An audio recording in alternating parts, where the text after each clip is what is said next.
Hello everybody, again welcome back to our channel. Today also we've got you another video, and in this video I will be showing you how you can simply go ahead and download or install Telegram app right there in your mobile phone. But before we start our video, do make sure to like our video, subscribe our channel, and yes, without any further delay, we're gonna go and step into our video.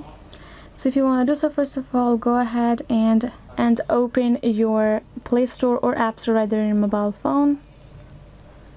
And now you will go to search bar and type in the designated app's name. Search it up, and now you can see I have this Telegram Messenger, which is the app that we want. So for example, if I go back, I will be able to this download button option beside the apps, right? So it's gonna be same for this Telegram Messenger as well. You're gonna go tap on that and you will be able to install and download this app.